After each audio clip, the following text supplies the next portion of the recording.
الحمد للہ وکفا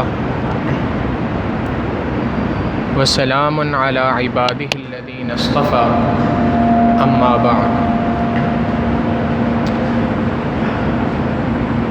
گزشتہ درس میں بنی اسرائیل کا ایک قصہ بیان ہوا تھا کہ موسیٰ علیہ السلام کے جانے کے بعد اللہ رب العزت نے ان کے اوپر ایک قوم کو مسلط فرما دیا تھا جس کا نام تھا قوم عمالقہ، جنہوں نے بنی اسرائیل کی خوب تنگ کیا، مال بھی ان کا ہڑپ کر لیا، ان کی عورتوں کو بھی اٹھا کر لے جاتے تھے، اور اسی طریقے سے ان کے پاس جو ایک معزز اور مقرب چیز تھی تابوت سکینہ، اس کو بھی اٹھا کر اپنے پاس لے گئے تھے۔ اور پھر اللہ تعالیٰ کے حکم سے بنی اسرائیل نے حضرت طالوت رحمہ اللہ کی عمارت کے اندر ان کو امیر مقرر کر ان کے ساتھ جہاد کیا، اور اس جہاد کے اندر اللہ تعالیٰ نے اس قوم کو ان کے مقابلے کے اندر فتح عطا فرمائی، باوجود اس کے کہ ان کی تعداد بہت تھوڑی تھی۔ جو ایمان والے تھے، مسلمان تھے، وہ 313 کی تعداد کے اندر تھے، اور اس کے مقابلے میں جو کفار تھے وہ طاقت کے اعتبار سے بھی ان سے زیادہ تھے، تعداد کے اعتبار سے بھی ان سے زیادہ تھے، اور وہ لڑائی کے اندر تجربہ بھی ان سے زیادہ رکھا کرتے تھے۔ مگر ان تمام باتوں کے باوجود اللہ رب العزت نے ایمان والوں کو فتح عطا فرمائی، اور اس کے بعد قرآن کریم کے اندر ارشاد فرما دیا کہ کم من فئۃ قلیلۃ غلبت فئۃ کثیرۃ باذن اللہ۔ کتنی ہی بار ایسا ہوا کہ اللہ رب العزت نے ایک چھوٹی سی جماعت کے ذریعے سے بڑی جماعت کو شکست دے دی، چھوٹی جماعت کو غالب کر دیا، اور بڑی تعداد کے جو افراد تھے ان کو مغلوب کر دیا۔ اور اس کے واقعات سینکڑوں کی تعداد میں ہمیں اپنی تاریخ کے اندر ملتے ہیں۔ ایک بات اصولی پتہ چل گئی کہ جنگ ایمان والا جب جیتتا ہے تو وہ طاقت کے بلبوتے پہ نہیں جیتتا۔ ایمان والا جب کبھی کسی چیز کے اندر فتح یاب ہوتا ہے تو اس کی فتح کا معیار، اس کی فتح کا جو پیرامیٹر ہے، اس کی فتح کا جو تھرمامیٹر ہے، وہ اللہ رب العزت کی مدد کے ساتھ ہے۔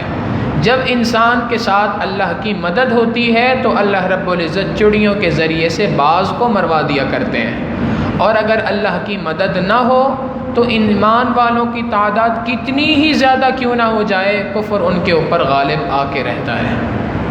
اس کی بہت ساری مثالیں ہیں۔ جنگ بدر کے اندر 313 افراد ہیں، اور ان کے مقابلے کے اندر جو مشرکین ہیں، کفار ہیں، وہ ان کے مقابلے میں کئی گنا زیادہ ہیں۔ مسلمانوں کے پاس جنگی ساز و سامان بھی موجود نہیں ہے، چند تلواریں ہیں، اس کے علاوہ کچھ بھی نہیں تھا، اور اس کے مقابلے میں جو مشرکین تھے، کفار تھے، وہ پوری طاقت کے ساتھ تھے۔ بالکل اسی طریقے سے حضرت سعد بن وقاص رضی اللہ تعالیٰ عنہ کا واقعہ بھی بیان کیا تھا کہ 60 افراد نے 6000 افراد کے لشکر کو شکست دے دی۔ حضرت خالد بن ولید رضی اللہ تعالیٰ عنہ کا واقعہ بھی ذکر کیا تھا۔ تو یہ تمام جنگیں جو مسلمانوں نے مختلف دوروں کے اندر لڑی ہیں، جو اللہ رب العزت کے حکم سے مشرکین سے، غیر مسلموں سے جہاد کیا ہے، تو ہر مرتبہ ایمان والا جب جیتتا ہے، فتح یاب ہوتا ہے، تو اس کے پیچھے اللہ کی مدد ہوتی ہے۔ تو ہمیں چاہیے کہ ہم ہر معاملے کے اندر اپنے ساتھ اللہ رب العزت کی مدد کو شامل حال رکھیں۔ انسان کے ساتھ اللہ کی مدد 2 وجوہات کی بنا پر آتی ہے۔ ایک، اللہ سے تعلق پیدا کیا جائے، تعلق مع اللہ، دعا کے ذریعے سے، اور دوسری بات، سنتوں کو مضبوطی کے ساتھ پکڑا جائے۔ جب انسان اللہ کے ساتھ تعلق قائم رکھتا ہے اور سنتوں کو پابندی کے ساتھ، مضبوطی کے ساتھ پکڑتا ہے، اللہ رب العزت کی مدد ایسے شخص کے ساتھ ہوا کرتی ہے۔ یہ سارے واقعات تو پچھلے زمانے کے تھے، کافی پرانے زمانے کے تھے۔ آج کے اس زمانے کے اندر بھی اگر کوئی شخص اپنی آنکھوں سے دیکھنا چاہے کہ کیسے اللہ رب العزت چڑیوں کے ذریعے سے بعض کو مروا دیا کرتے ہیں، آج بھی ہمارے پاس مثال موجود ہے۔ چند سرفروش اللہ کے بندے تھے کہ جنہوں نے کفن سر پہ باندھ کے کھڑے ہوئے، قصور صرف ان کا یہ تھا کہ ہم نے اعلاء کلمت اللہ کے لیے کام کرنا ہے، ہم نے اسلام کے نفاذ کو دنیا میں نافذ کر کے دکھانا ہے۔ ان کا قصور صرف اتنا تھا، اور ان کے مقابلے کے اندر 30 ممالک کی فوج ایک ساتھ میدان کے اندر اتری ہے۔ ایک ملک کی فوج نہیں اتری، 2 ملک کی فوج نہیں اتری، 30 ممالک کی فوج ایک ساتھ اتری ہے۔ اور انہوں نے اترتے ہوئے کہا تھا کہ ہم ان کو مزہ چکھائیں گے، ان کو بتائیں گے کہ دنیا کے اندر طاقت کس کو کہتے ہیں۔ انہوں نے اپنی ساری طاقتیں لگا دی، پورا زور لگا دیا، مگر دوسری طرف جو قوم تھی اس کے ساتھ اللہ رب العزت کی مدد تھی۔ جنگی ساز و سامان نہیں تھا، نہ جنگ کرنے کا سلیقہ اس انداز میں آتا تھا جیسے ان کو آتا تھا۔ یہ جو 30 ممالک ہیں، ان میں امریکہ بھی شامل ہے، جس کو پوری دنیا کہتی ہے یہ سپر پاور ہے۔ آج آپ دیکھ لیں ایک سپر پاور کس طریقے سے اللہ رب العزت کے چند سرفروش بندوں کے سامنے ذلیل و خوار ہو کے بھاگ رہا ہے۔ کم من فئۃ قلیلۃ غلبت فئۃ کثیرۃ باذن اللہ۔ ایمان والا اگر اللہ سے تعلق قائم کر لے، اللہ کی مدد کو اپنے ساتھ شامل حال کر لے، پھر دیکھیں اللہ رب العزت ایسے شخص کے ساتھ کیسی اپنی مدد کو شامل حال فرماتے ہیں۔ حدیث مبارکہ کے اندر ہے، نبی علیہ السلام نے ارشاد فرمایا کہ جنگ بدر کے موقع پہ اللہ رب العزت نے فرشتوں کو اتارا تھا۔ نبی علیہ السلام نے ایک مٹھی کے اندر مٹی کو لے کر جو ہے وہ کفار کی طرف پھینکا تھا۔ اللہ تعالیٰ فرماتے ہیں وَمَا رَمَيْتَ إِذْ رَمَيْتَ وَلَٰكِنَّ اللَّهَ رَمَىٰ۔ اے میرے محبوب صلی اللہ علیہ وسلم، یہ مٹھی کے اندر جو مٹی لے کر آپ نے پھینکی تھی، یہ آپ نے نہیں پھینکی، حقیقتاً اللہ رب العزت نے پھینکی ہے۔ اللہ کی مدد شامل حال تھی، اس ایک مٹھی بھر مٹی کے ذریعے سے کفار اتنی دہشت کے اندر آئے کہ سرپٹ دوڑے۔ تو اللہ کی مدد ایمان والوں کے ساتھ ہوتی ہے۔ نبی علیہ السلام نے فرمایا کہ غزوہ بدر کے موقع پہ جو فرشتے اللہ کے بندوں کی مدد کے لیے اترے تھے، اللہ تعالیٰ نے ان کو واپس نہیں بلوایا، بلکہ دنیا کے اندر ہی رکھا ہے کہ جہاں کہیں بھی جس کسی اللہ کے بندے کو تمہاری مدد کی ضرورت ہو، اس کے ساتھ جاؤ اور اس کی مدد کرو۔ تو فرشتے آج بھی اللہ کے بندوں کی مدد کے لیے تیار ہیں، اور تیار نہ صرف یہ کہ تیار ہیں بلکہ مدد کرتے ہیں، جس کی مثال ہماری آنکھوں کے سامنے ہے۔ ہمارے لیے اس بات کی ضرورت ہے کہ ہم بھی اللہ سے اسی طریقے کا تعلق پیدا کریں، اللہ کے ساتھ تعلق قائم کریں، اللہ رب العزت کے محبوب صلی اللہ علیہ وسلم کی سنتوں کو کی مضبوطی کے ساتھ پکڑیں۔ پھر دیکھیں اللہ رب العزت ایمان والے کے اندر جو اللہ تعالیٰ نے قوت عطا کی ہے، اس کو ایمانی قوت، ایمانی طاقت جو اس کو عطا کی ہے، وہ انسان کے ساتھ کیسے مدد، اللہ کی مدد شامل حال ہوتی ہے۔ اس کے بعد اللہ رب العزت نے نبی علیہ السلام کو ارشاد فرمایا تلک آیات اللہ نتلوها علیک بالحق۔ اے میرے محبوب صلی اللہ علیہ وسلم، یہ جو پچھلی زمانے کی پچھلی قوموں کے واقعات ہم آپ کو سنا رہے ہیں، یہ سارے کے سارے واقعات ٹھیک ٹھیک بیان کر رہے ہیں، صحیح طور پہ آپ کے سامنے بیان کیے ہیں، برحق نازل فرمائے ہیں۔ ہم جو آپ کو یہ تمام آیتیں پڑھ کے سنا رہے ہیں، یہ برحق ہیں۔ اور اس کے باوجود کہ آپ امی تھے، آپ نے کسی استاد کے سامنے بیٹھ کر پڑھنا لکھنا نہیں سیکھا، آپ کو کسی نے کوئی بات نہیں سکھائی، مگر اس کے باوجود آپ اتنی فصاحت و بلاغت والی، اتنی گہری باتیں جو قرآن کریم کے اندر ہیں امت کو سنا رہے ہیں۔ یہ اس بات کی نشانی ہے کہ وَإِنَّكَ لَمِنَ الْمُرْسَلِينَ، آپ تو رسولوں میں سے ہیں، آپ تو اللہ کی طرف سے بھیجے ہوئے پیغمبر ہیں۔ جو پیغمبر اللہ کی طرف سے بھیجی ہوئی باتوں کو امت تک پہنچا رہا ہے، تو یہ جتنی باتیں آپ بیان کر رہے ہیں، یہ ساری کی ساری باتیں اللہ رب العزت کی جانب سے ہیں۔ لہٰذا تلک الرسل فضلنا بعضهم علی بعض، ہم نے، اللہ رب العزت فرماتے ہیں کہ ہم نے اس دنیا کے اندر کم و بیش 1,24,000 انبیاء علیہ السلام کو مبعوث فرمایا۔ یہ جو 1,24,000 انبیاء ہیں، ہم سب کے اوپر ایمان لاتے ہیں، مگر ان کے تمام کے نام اللہ تعالیٰ نے ہمیں نہیں بتائے۔ قرآن کریم میں تقریباً 25 انبیاء علیہ السلام کا ذکر ہے، باقی کا تذکرہ نہیں ہے۔ یہ بھی اللہ کا احسان ہے کہ اللہ نے 1,24,000 انبیاء کے نام ہمیں نہیں گنوائے۔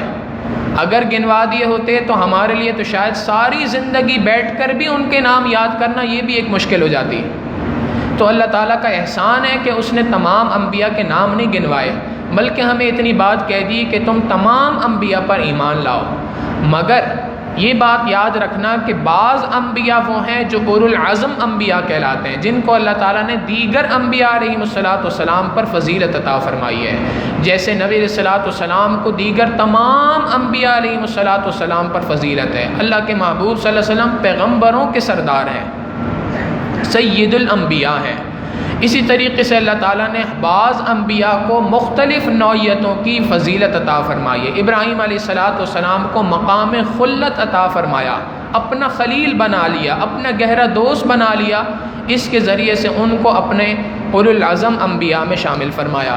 موسیٰ علیہ السلام سے اللہ تعالیٰ نے بات چیت فرمائی، کلام فرمایا، اس کے ذریعے سے ان کو اپنا قرب عطا کیا۔ تو بعض انبیاء کو دوسرے کے اوپر فضیلت عطا فرمائی۔ اسی بات کا ذکر ہے، تلک الرسل فضلنا بعضهم علی بعض، ہم نے بعض رسولوں کو بعض رسولوں کے اوپر فضیلت عطا فرمائی ہے۔ کس طور پہ؟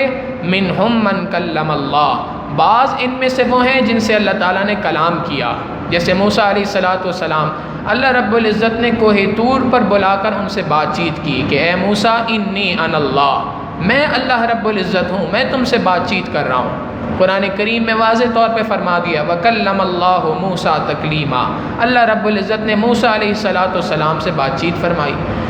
یہ مرتبہ اللہ تعالیٰ نے موسیٰ علیہ السلام کو عطا فرمایا، اور اسی کے مقابلے میں اللہ رب العزت نے نبی علیہ السلام سے بھی کلام فرمایا، مگر اس کی نوعیت مختلف تھی۔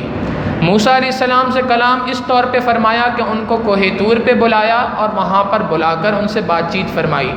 جب نبی علیہ السلام کی باری آئی تو اللہ رب العزت نے معراج پر اپنے پاس بلوایا، وہاں پر نہ صرف یہ کہ اپنا دیدار عطا فرمایا، بلکہ دیدار کے ساتھ ان سے ہم کلامی بھی فرمائی۔ نبی علیہ السلام نے اللہ کا دیدار بھی کیا اور اللہ رب العزت سے بات چیت بھی فرمائی۔ حدیث مبارکہ میں آتا ہے کہ جب نبی علیہ السلام نے اللہ رب العزت سے بات چیت فرمائی، کلام فرمایا اور اللہ کا دیدار کیا، تو وہاں پر واپسی پر اللہ رب العزت نے نبی علیہ السلام کے ذریعے سے امت کو 3 تحفے عطا فرمائے۔ اللہ رب العزت نے امت کو 3 تحفے عطا فرمائے۔ اس کی مثال بالکل ایسی ہے جیسے آپ یوں سمجھیں کہ ایک بندہ کسی کے گھر پہ جاتا ہے، وہاں پر بیٹھتا ہے، بات چیت کرتا ہے اس کے ساتھ، تھوڑی دیر کے بعد وہ جب رخصت ہونے لگتا ہے تو وہ تحفہ دیتا ہے، بھائی یہ تحفہ آپ کے لیے ہے، اور یہ تحفہ جو آپ کے گھر پہ بقیہ افراد ہیں ان کے لیے ہے، جو آ نہیں سکیں ان کے لیے بھی تحفہ دیا جاتا ہے۔ تو اللہ رب العزت نے بھی بعینی ہی اسی طریقے سے امت محمدیہ علیہ السلام کے لیے بھی 3 عدد تحفے عطا فرمائے۔ پہلا تحفہ کہ اللہ رب العزت نے 5 نمازیں عطا فرمائیں کہ اے میرے محبوب صلی اللہ علیہ وسلم، آپ کی امت کے افراد مجھ سے بات چیت کرنا چاہتے ہیں، میرا قرب حاصل کرنا چاہتے ہیں، مجھ سے اپنا تعلق قائم کرنا چاہتے ہیں، دن میں 5 بار میں موقع ان کو دوں گا کہ وہ آئیں میرے دربار میں اور مجھ سے ہم کلام ہوں، مجھ سے بات چیت کریں۔ دوسرا تحفہ اللہ رب العزت نے سورہ بقرہ کا جو آخری رکوع ہے، یہ نبی علیہ السلام کو بغیر حضرت جبریل علیہ السلام کے واسطے کے ڈائریکٹ عطا فرمایا۔ ان آیات کے عطا کرنے کے درمیان میں کوئی پیغمبر نہیں، کوئی رسول نہیں ہے، کوئی فرشتہ نہیں ہے، بغیر کسی فرشتے کے اللہ رب العزت نے ڈائریکٹ اللہ اپنے محبوب صلی اللہ علیہ وسلم کو یہ آیات نازل فرمائی۔ یہ جو رکوع شروع ہوتا ہے آمن الرسول بما انزل الیہ من ربہ والمؤمنون سے، انشاءاللہ ان قریب وہ رکوع بھی آئے گا تو اس کی تفصیلات بھی وہیں آئیں گی۔ تو پہلا انعام یہ عطا فرمایا کہ اللہ رب العزت نے 5 نمازیں عطا فرمائیں۔ دوسرا انعام یہ تھا کہ اللہ رب العزت نے سورہ بقرہ کا آخری رکوع عطا فرمایا، اور تیسرا انعام یہ کہ نبی علیہ السلام کو فرمایا کہ اے میرے محبوب صلی اللہ علیہ وسلم، آپ کی امت میں سے جو کوئی شخص بھی من مات لا یشرک بی شیئا، جو کوئی شخص بھی اس حال میں فوت ہو کہ اس نے میرے ساتھ کسی کو شریک نہ کیا ہو، شرک کیے بغیر اگر کوئی شخص توحید کے اوپر، ایمان کے اوپر اگر کوئی شخص اس دنیا سے رخصت ہوگا تو میں اس بات کی ذمہ داری لیتا ہوں کہ میں اس کو بخش دوں گا۔ اللہ رب العزت نے یہ 3 تحفے نبی علیہ السلام کو عطا فرمائے۔ آپ غور کریں، الفاظ یہ ہیں، یہ نہیں فرمایا کہ جو کوئی شخص توحید پہ مرے گا اس کو بخش دوں گا، فرمایا ہر اس شخص جو کوئی شخص اس دنیا سے جائے اس حال میں کہ اس نے شرک نہ کیا ہو. شرک نہ کرنے کا ایک معنی تو یہ ہے کہ مشرک نہ ہو، مسلمان ہو، ایمان والا ہو، اور ایک معنی یہ بھی ہے کہ شرک کہ وہ مسلمان بھی ہو اور ساتھ میں مسلمان ہونے کے ساتھ ساتھ مختلف قسموں کے جو چھوٹے چھوٹے شرک ہیں ان سے بھی اپنے آپ کو بچاتا ہو.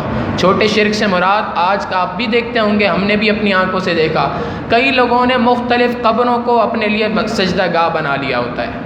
کئی لوگوں نے مختلف قبروں میں بیٹھے اور لیٹے ہوئے اولیاء کو اپنے لیے باعث فضیلت سمجھ کے رکھا ہوتا ہے کہ جی یہ ہمارے مشکل کشاں ہیں، یہ ہمارے تمام مسائل کا حل کرنے والے ہیں. حقیقت یہ ہے کہ مشکل کشا، ہر معاملے کو حل کرنے والے، ہر کسی کی حاجت کو سننے والی ذات صرف اور صرف اللہ رب العزت کی ہے. انسان دعا مانگے تو اللہ ہی سے مانگے، اللہ کے سوا کسی سے نہ مانگے.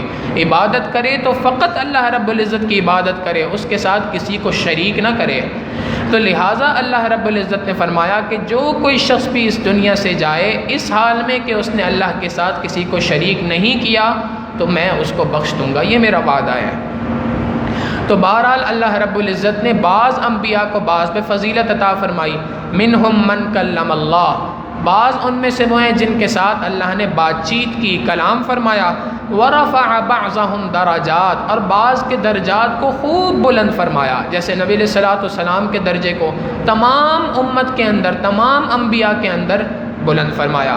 وآتینا عیسی ابن مریم البینات، ہم نے عیسیٰ ابن مریم کو واضح نشانیاں عطا فرمائیں.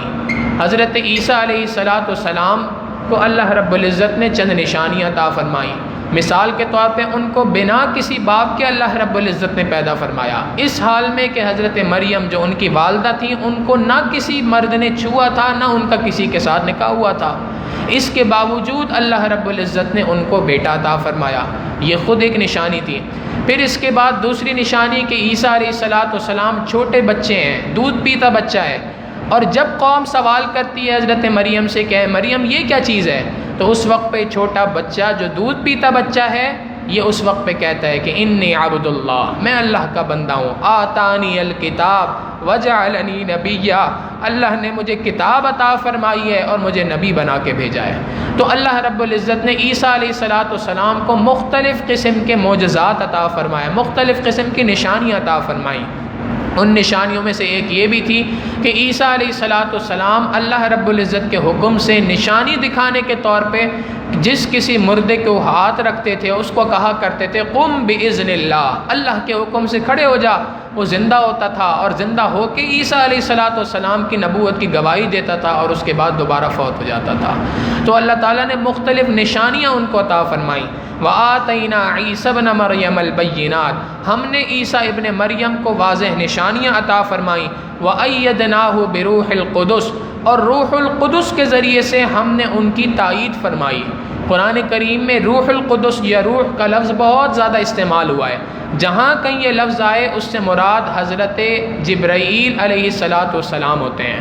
خود سورہ قدر کے اندر بھی ہے کہ اللہ رب العزت شب قدر کی رات میں تنزل الملائکۃ والروح، فرشتوں کو بھی اتارتے ہیں اور ساتھ میں جبرائیل امین علیہ السلام کو بھی اتارتے ہیں. تو روح سے مراد جبرائیل امین ہے. یہاں پر بھی اللہ رب العزت یہی فرما رہے ہیں کہ ہم نے عیسیٰ علیہ السلام کی تائید کے لیے سیدنا جبرائیل علیہ السلام کو اتارا. اس کا واقعہ یہ ہے کہ بنی اسرائیل نے موسیٰ علیہ السلام کے جانے کے بعد اپنے قوم کے اندر، اپنے دین کے اندر بگاڑ پیدا کرنا شروع کر دیا. بگاڑ اسی طریقے سے تھا جیسے آج ہمارے ہاں معاشرے میں مختلف بگاڑ پیدا ہو رہے ہیں. مختلف بدعات کو، رسومات کو دین کا نام دے کر ان کو شامل کیا جا رہا ہے. بالکل اسی طریقے سے بنی اسرائیل کے اندر بھی یہی معاملہ تھا کہ بعض افراد نے اسی طریقے سے مختلف دین سے ہٹ کر جو باتیں تھیں ان کو دین کے اندر شامل کرنا شروع کر دیا. تو اللہ رب العزت کے حکم سے عیسیٰ علیہ السلام نے ان چیزوں سے روکنا شروع کیا کہ تم یہ کام کیا کر رہے ہو، یہ دین کا نام نہیں ہے، دین اس چیز کا نام نہیں ہے. وہ ان باتوں پر آگے سے جواب دیتے تھے انا وجدنا آباءنا لہا عابدین، ہم تو اپنے آباء و اجداد کو اللہ کی اسی طریقے سے عبادت کرتے ہوئے دیکھتے تھے. آج بھی اگر کسی شخص کو جو بدعات میں پڑا ہو آپ سمجھائیں اس کو کہ بھائی یہ چیز صحیح نہیں ہے، وہ آگے سے یہی بات کہتا ہے کہ ہم تو اپنے بڑوں کو اسی طریقے سے دیکھتے ہوئے آ رہے ہیں. کل ایک ساتھی ملے، وہ کہنے لگے کہ جی ہمارے ہاں عام طور پہ یہ دستور ہے ہمارے گاؤں کے اندر کہ محرم الحرام کے 10 دن ہم بیوی کے قریب نہیں جاتے۔ میں نے پوچھا بھائی اس کی کیا وجہ ہے؟ کہنے لگے جی یہ حضرت حسین رضی اللہ تعالیٰ عنہ کے غم کے اندر ہم شریک ہوتے ہیں۔ میں نے کہا حضرت حسین کے غم میں شریک ہونے کی یہ بات کہاں سے ثابت ہے؟ صحابہ میں سے کسی نے ایسا عمل کیا ہو، تابعین میں سے کسی نے کیا ہو؟ تو کہنے لگے نہیں، بات دراصل یہ ہے کہ ایسی تو کوئی بات نہیں، بس شروع سے اوپر سے چلتا ہوا آ رہا ہے، ہم بھی اسی کے اوپر عمل کریں، احتیاط اسی کے اندر ہے۔ یہ احتیاط نہیں ہے، حقیقت یہ ہے کہ یہ بدعات میں سے ایک بدعت ہے کہ جس کو رائج کیا جا رہا ہے دنیا کے اندر، اس کی حوصلہ شکنی کرنا ضروری ہے۔ ایک زمانہ تھا محرم کے اندر شادی بیاہ کا کرنا، نکاح کا کرنا برا سمجھا جاتا تھا۔ اللہ جزائے خیر دے، چند افراد نے اس کی ہمت باندھی اور اپنے نکاحوں کو، اپنے خاندان کے اندر مختلف نکاح کو اسی مہینے کے اندر رکھنا شروع کیا، تو اب یہ چیز اس اعتبار سے اس وقت پہ رائج نہیں ہے شہروں کے اندر، گاؤں دیہاتوں میں آج بھی موجود ہے۔ تو اس طریقے کی مختلف چیزوں کے ذریعے سے دین میں بگاڑ پیدا کیا۔ عیسیٰ علیہ السلام جب منع کرتے تھے تو ان کو بہت بری نگاہ سے دیکھا جاتا تھا کہ یہ تو وہ بات ہے جو صدیوں سے ہمارے آباء و اجداد کرتے آ رہے ہیں اور ہم سنتے آ رہے ہیں، یہ کیسے غلط ہو سکتا ہے؟ تو اللہ رب العزت نے عیسیٰ علیہ السلام کی ذات جبرائیل علیہ السلام کو اتارا۔ وہ انسانی شکل میں آتے تھے اور لوگوں کے سامنے تائید کرتے تھے کہ واقعی یہ جو بات کہہ رہے ہیں یہ صحیح بات ہے۔ تو اللہ رب العزت فرماتے ہیں وَأَيَّدْنَاهُ بِرُوحِ الْقُدُسِ، ہم نے روح القدس کے ذریعے سے ان کی تائید بھی فرمائی۔ اور عیسیٰ علیہ السلام کا ذکر خاص طور پہ یہاں پہ کرنے کی کیا وجہ تھی؟ کسی نبی کا نام نہیں لیا، سب کے بارے میں کہہ دیا ہم نے، بعض نبیوں کو بعض میں فضیلت عطا فرمائی۔ مفسرین نے لکھا کہ اللہ رب العزت اس کے ذریعے سے یہودیوں کو، عیسائیوں کو، مشرکین کو ایک پیغام سمجھا رہے ہیں۔ عیسیٰ علیہ السلام وہ واحد نبی ہیں جن کو اللہ رب العزت نے بات فرمائی کہ تمہارے بعد ایک نبی دنیا میں آنے والے ہیں، من بعد اسمہ احمد، جن کا نام احمد صلی اللہ علیہ وسلم ہوگا، جن کا نام تورات کے اندر احمد لکھا ہے، حقیقتاً ان کا نام احمد بھی ہے، محمد بھی ہے صلی اللہ علیہ وسلم۔ تو وہ آئیں گے اور آنے کے بعد وہ تمام انبیاء کے سردار ہوں گے۔ جب یہ بات عیسیٰ علیہ السلام کو پتہ چلی تو انہوں نے اللہ رب العزت سے اس بات کی دعا مانگی کہ اے اللہ مجھے بھی اس نبی کی امت میں شامل فرما دیجئے، کہ میں باوجود اس کے کہ خود نبی ہوں مگر میں چاہتا ہوں کہ مجھے بھی اے اللہ آپ اس نبی کی امت میں شامل فرما دیجئے۔ تو اللہ رب العزت نے ان کی دعا کو قبول فرمایا اور اس کی برکت سے آخری دور کے اندر عیسیٰ علیہ السلام کو اللہ تعالیٰ دنیا کے اندر نازل فرمائیں گے۔ تو عیسائیوں کو، یہودیوں کو یہ بات سمجھائی جا رہی ہے، مشرکین کو سمجھائی جا رہی ہے کہ جس نبی کی دعوت پر تمہیں ایمان لانے کا کہا جا رہا ہے یہ وہ نبی ہے کہ جس کی نبوت پر ایمان لانے کے لیے دوسرے انبیاء بھی بے چین ہیں۔ تمہارے لیے تو یہ بات ضروری ہے کہ تم بھی اس نبی کے اوپر ایمان لاؤ۔ آگے اللہ رب العزت فرماتے ہیں وَلَوْ شَاءَ اللَّهُ، اگر اللہ رب العزت چاہتے، مقتتر الذین من بعدہم من بعد ما جاءتہم البینات، ان واضح نشانیاں، ان واضح قرآنی آیات کے آ جانے کے بعد کوئی شخص کسی کے ساتھ لڑائی نہ کرتا، کوئی کسی کے ساتھ جھگڑا نہ کرتا، کوئی کسی کے ساتھ جنگ نہ کرتا۔ اگر اللہ چاہتے تو پوری کی پوری قوم کو ایک امت بنا کر اللہ کا فرما بردار بنا سکتے تھے۔ اللہ تعالیٰ ہر چیز پہ قادر ہے۔ اگر اللہ رب العزت چاہتے تو سارے کے سارے انسانوں کو مسلمان پیدا فرماتے ہیں، لیکن اللہ تعالیٰ نے ایسا نہیں کیا۔ حکمت کیا ہے اس کے پیچھے؟ حکمت یہ ہے کہ اگر سب کو اپنا فرما بردار بنانا ہوتا تو اس کے لیے فرشتے کافی تھے۔ لا یعصون اللہ ما امرہم ویفعلون ما یؤمرون، اللہ تعالیٰ کی نافرمانی بھی نہیں کرتے، جو حکم ان کو دیا جاتا ہے اس حکم کو اسی طریقے سے پورا کرتے ہیں۔ اللہ رب العزت نے بات چاہی کہ میں ایسی قوم کو پیدا کروں، ایسی امت کو پیدا کروں کہ جن کے اندر خیر بھی ہو، جن کے اندر شر بھی ہو، شر کا مادہ بھی ہو، خیر کا مادہ بھی ہو، اور ان کے سامنے واضح نشانیاں آ جائیں، اللہ رب العزت کی توحید کی، نبی علیہ السلام کی رسالت کی تمام باتیں واضح طور پہ آ جائیں۔ اب اس کے بعد ان میں سے جو چاہے ایمان لائے، جو چاہے ایمان نہ لائے، ہم کسی پہ زبردستی نہیں کریں گے۔ جو چاہے کہ میں اپنا ٹھکانہ جنت بنانا چاہتا ہوں اس کے پاس بھی اختیار، جو چاہے کہ میں اپنا ٹھکانہ جہنم بنانا چاہتا ہوں اس کے پاس بھی اختیار۔ تو اللہ رب العزت فرماتے ہیں وَلَٰكِنِ اخْتَلَفُوا، مگر امت کے درمیان اختلاف ہو گیا، لوگ دو حصوں میں تقسیم ہو گئے۔ فَمِنْهُمْ مَنْ آمَنَ وَمِنْهُمْ مَنْ كَفَرَ، بعض ان میں سے وہ ہیں جو اللہ رب العزت پر ایمان لے آئے، بعض وہ ہیں جنہوں نے اللہ رب العزت کی ناشکری کی، کفر کو اختیار کیا۔ وَلَوْ شَاءَ اللَّهُ مَا اقْتَتَلُوا، اگر اللہ چاہتا تو یہ آپس میں لڑتے نہ، یہ آپس میں اختلاف نہ کرتے۔ وَلَٰكِنَّ اللَّهَ يَفْعَلُ مَا يُرِيدُ، مگر اللہ نے ایسا نہ چاہا۔ اللہ جو چاہتا ہے، اللہ رب العزت جو بات چاہتا ہے اللہ تعالیٰ اس کو کر کے رہتا ہے۔ اللہ رب العزت کے کسی کام کے چاہنے کے درمیان کوئی شخص دنیا میں رکاوٹ نہیں بن سکتا۔ اللہ نے یہ بات چاہی کہ انسانوں کو پیدا کیا جائے اور ان کے سامنے حق کو بھی بیان کیا جائے، ان کے سامنے باطل، اچھائی اور برائی دونوں کو پیش کر دیا جائے، اور اس کے بعد دیکھا جائے کہ انسان کس کی طرف جاتا ہے، اچھائی کی طرف جاتا ہے یا برائی کی طرف جاتا ہے۔ گزشتہ رکوع کے اندر اللہ رب العزت نے جہاد کے حکم کو ذکر کیا تھا، جہاد کا حکم نازل فرمایا، جہاد کے حکم کے بعد بنی اسرائیل کا قصہ نازل فرمایا، پھر درمیان میں اس رسولوں سے متعلق چند باتوں کو ارشاد فرمایا۔ اب اس کے بعد وہی بات جو ابتدا کے اندر کی تھی، جہاں سے جہاد سے بات کو شروع کیا تھا کہ من ذا الذی یقرض اللہ قرضا حسنا، کون ہے جو اللہ کے راستے کے اندر، جہاد کے اندر مال کو خرچ کرتا ہے، اللہ کے راستے میں مال کو خرچ کر کے اللہ رب العزت کو قرض دیتا ہے۔ اب اسی بات کا تکرار ہے جس کے اوپر یہ واقعہ مکمل ہو رہا ہے۔ اللہ رب العزت دوبارہ سے ایمان والوں کو یہ بات کہہ رہے ہیں، یا ایھا الذین آمنوا، اے ایمان والوں، انفقوا مما رزقناکم، جو رزق ہم نے تمہیں دیا ہے اس میں سے اللہ کے راستے میں کچھ مال کو خرچ کرو۔ قرآن کریم میں جہاں کہیں خرچ کرنے کا معاملہ آیا وہاں اللہ رب العزت نے ایمان والوں کو یہ بات بتا دی کہ یہ مال و دولت تمہارا نہیں ہے، مما رزقناکم، ہم نے جو رزق تمہیں عطا کیا ہے اس میں سے کچھ مال تم نے خرچ کرنا ہے۔ انسان کی حیثیت اس مال کے معاملے میں ڈاکیے کی طرح ہے، جیسے ڈاکیے کی ذمہ داری ہے کہ وہ ڈاک کو پہنچائے۔ ایمان والے کے پاس بھی اللہ تعالیٰ کی طرف سے جو مال آتا ہے یہ سارا مال اس کا اپنا نہیں ہے، بلکہ اس مال کا حقیقی مالک اللہ رب العزت ہے۔ اللہ نے ہمیں عطا کیا اور ہمیں حکم دیا ہے کہ اس مال میں سے اتنا مال فلاں کو زکوٰۃ کی مد میں دے دو، اتنا مال فلاں کو صدقے کی نیت میں دے دو، اتنا مال اللہ کے راستے میں فلاں چیز کے اوپر خرچ کر دو۔ تو انسان کی حیثیت ڈاکیے کی مانند ہے، اگر ڈاکیا ڈاک صحیح سے نہ پہنچائے تو اس ڈاکیا بدل دیا جاتا ہے۔ ایمان والا بھی اگر مال صحیح طور پہ اللہ کے راستے میں خرچ نہ کرے تو اللہ تعالیٰ اس سے مال کو چھین لیا کرتے ہیں۔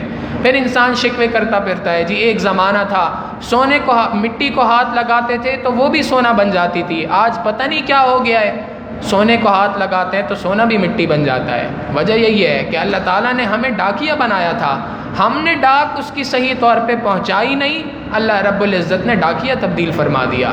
لہٰذا اللہ کی طرف سے یہ حکم ہے کہ ہم نے مال خرچ کرنا ہے۔ اللہ رب العزت فرماتے ہیں کہ تم نے 2.5% مال میرے راستے میں خرچ کرو گے تو اس کی اجرت کے طور پہ 97.5% تمہارا۔ 2.5% مال میرے راستے میں خرچ کرو، اس کی اجرت تو میں یہ دوں گا کہ 57.5% مال سارا کا سارا تمہارا ہے۔ دنیا میں کوئی مالک، دنیا کا کوئی سیٹ آپ نے دیکھا جو 2.5% مال خرچ کرنے پر اس کی اجرت پہ 57.5% دیتا ہو؟ یہ اللہ رب العزت ہی کی ذات ہے جو کہتی ہے کہ تم 2.5% مال میری راہ میں خرچ کرو، 57.5% تمہارا ہے۔